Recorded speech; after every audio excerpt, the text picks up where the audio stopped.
Hi guys, it's Igor and Larissa from Atomic Car Review Team. Today we're reviewing Dodge Durango 2011 and this is our family car.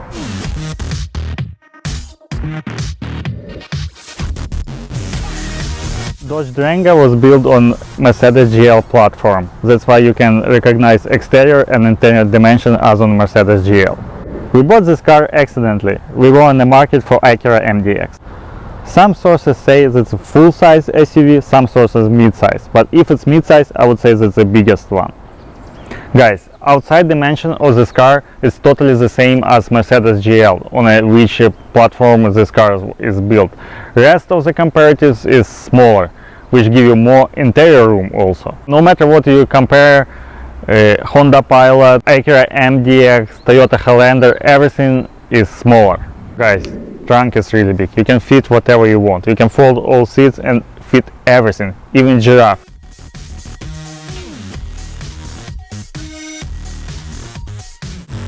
You can fit yourself through here. It's big. You can sleep here. And if you have even some long crocodile which you decide to bring home, you can fit them. I show it.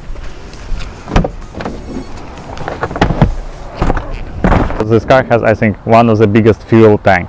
You don't have to stop on each gas station during your trip. This car has very fuel efficient engine. One of them is 3.6 liter engine, as on this one, or 5.7 liter engine Hemi. This car was on a dealership a lot of time. Not because it's not reliable, because I am a mechanic and I bought extended warranty. Okay, let's check how 2011 Dodge Durango look underneath after 100,000 miles and after 7 years. I would say it looked pretty good. No leaks, as you can see. This is a spark rack pinion, was replaced by extended warranty. It was not even reason to replace it, but because I have extended warranty and I saw from this rubber very small foggy spot. It's not even a leak. I told the dealer and they decided to replace it by warranty. Also, don't forget that Dodge and Chrysler has very nice powertrain warranty, which cover your car under 100,000 miles. I mean, transmission, engine, use it if you need it. Okay, you see, it's Mercedes transmission. It's a legendary transmission. This transmission, which I really like it, is the same I have on my 2006 Chrysler 300. Totally the same transmission. Also, as you can see, alternator here, which was replaced by recall, is this shiny piece. Let me show you with the stick. Okay, this one also was replaced by warranty, not by warranty, by recall, because they think that it could happen that your power steering stop work if this part will be in bad condition. Rest is totally fine, no leaks, suspension still original, nothing was replaced. Just recently brake job was done, and as you can see, not the best rust protection. For example, this fire plates start to be rusty here, but it's not a big deal. This not affect on your drivability. Exhaust. I'm really surprised how it look. For example, on Nissan, I would say for 7 years we're definitely supposed to put new one. But you see, everything's still nice, dry, without any gas leak. Still original catalytic converter. Everything look fine. Fuel line and brake line, I would like to show you. That's what I mean, that Dodge increased his quality, and as you can see, they start to cover brake line and fuel line under some anti-rust coating, but they forget to do this on a power steering line. You see that rust is show up. I believe the first spot from where I will get power steering leak will be this one, but when this is gonna happen, I don't know. 1 year, 2 years, 5 years, I would expect more than 5 years. Rear suspension looks also totally fine without any leak on a strut. Strut is this part. You see why this car has very nice durability. Rear stabilizer is pretty wide. It's much wider, for example, than on Toyota Highlander. That's why your car keep corner much better than any other SUV. Spare tires under the knees, and guys, don't forget to put air not only in your tires. Spare tires also need to be filled with air, because I would say you're not gonna be happy if you need to replace your spare tires, and spare tires will be empty. Don't forget to check it.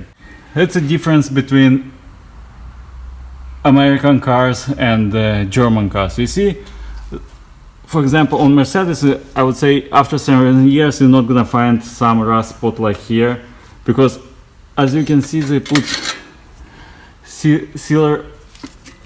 Hold on, let me put light right direction.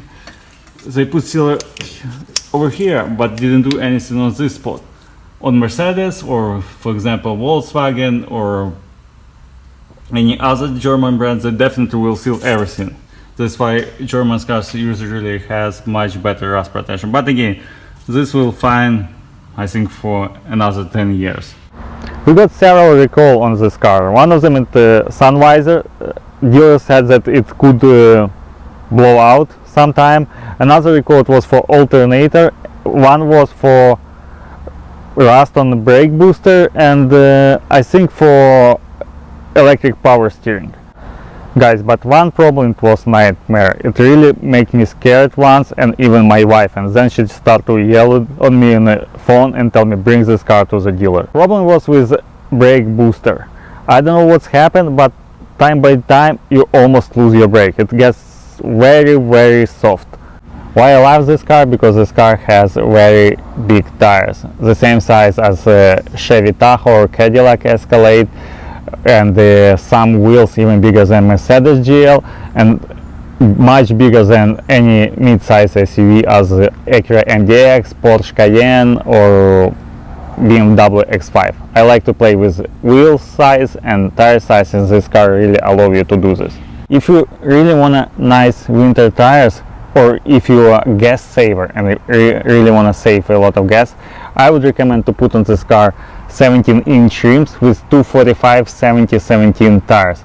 But again, don't forget to check if your car has regular brake as this one, not heavy duty. I was in the market for winter tires, and winter tires for this car, whole set of 20-inch tires as this one, will cost you around $1,000, because usually price for each tires between $200, $250 and up, and depends on the brand.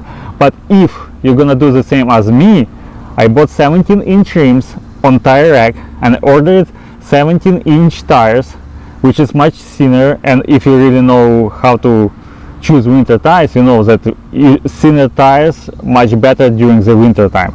And they put all together for me for the same price. This cost me just $800, but I got wheels with the tires, balanced, and all that I need just mounted during the winter. And each winter time I very enjoy it because I save money on tire balance, and I have very nice traction. If you hear that you hit a curb, I would recommend for you get out from the car and check this chrome molding on your car, because most of the time you can lose it after back it up. I really like when car has good lights, and on most of my car, if it's not provided by manufacturer, I always put xenon. But for this car, guys, especially for fog light, I would recommend put LED headlight, and right now I think you can find a lot of them on eBay or Amazon, and they're definitely better because temperature, which the work temperature for this bulb is much lower, and you're not going to destroy your reflectors. For example, as you see on these fog lights, it's almost black. I would not recommend to put xenon on fog light on this car. Guys, another thing why this car is very practical, because this car has very nice railings. Guys, if you're on the market for brake rotors, I would recommend put zinc coated rotors, and you have tons of them on the market right now on eBay, Amazon or other parts store. I put AutoZone rotors, but I would say coating quality of this rotor is not as good as Rebestos coating, but metal totally the same, because brakes for AutoZone built by Rebestos. We bought this car on 52,000 miles with extended warranty, and it was certified pre-owned vehicle, and the brake pads was totally fine, but I have to replace it at around 90,000 miles because again the same story with the Dodge. Brake rotors start to be rusted much earlier. And I would say if you bring this car for this kind of repair to some mechanic, it could be cost you around $350 for rotors and brake pads for each side, again, which is pretty normal price for this kind of car.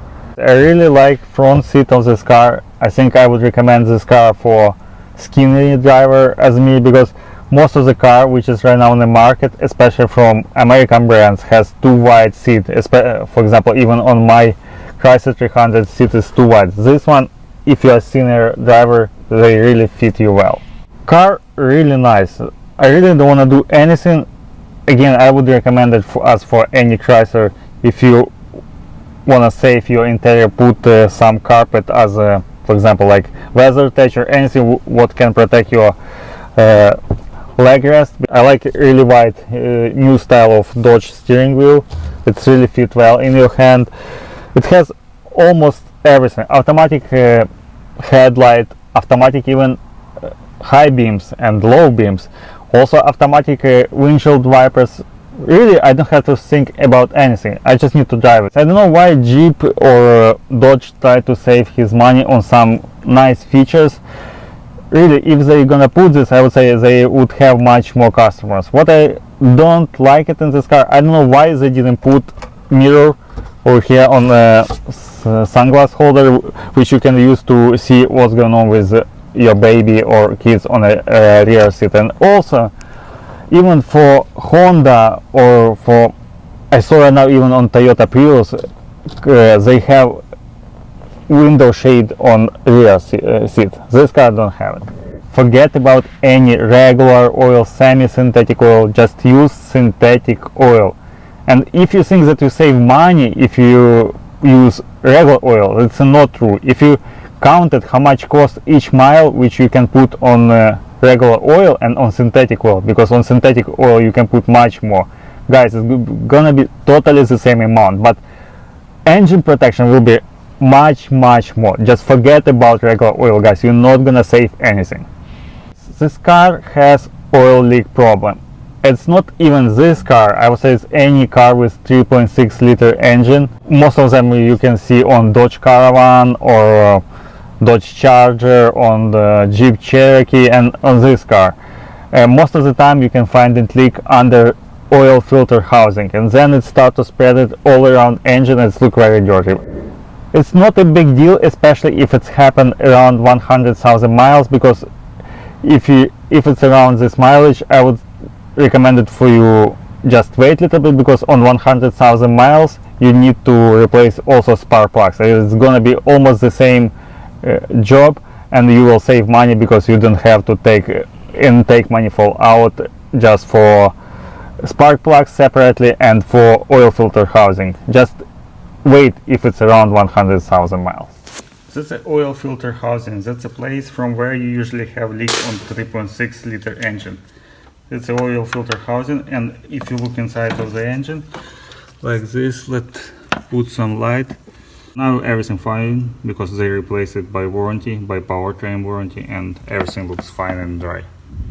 I would say it's not the most roomiest car on a second row, but if you do like this, it feels much more comfortable. And why I like it, because it's flat and you can easy and nice put two-car seat and sit next to them, but it's gonna be a little bit tight, but again it's much better, for example, than Audi Q7.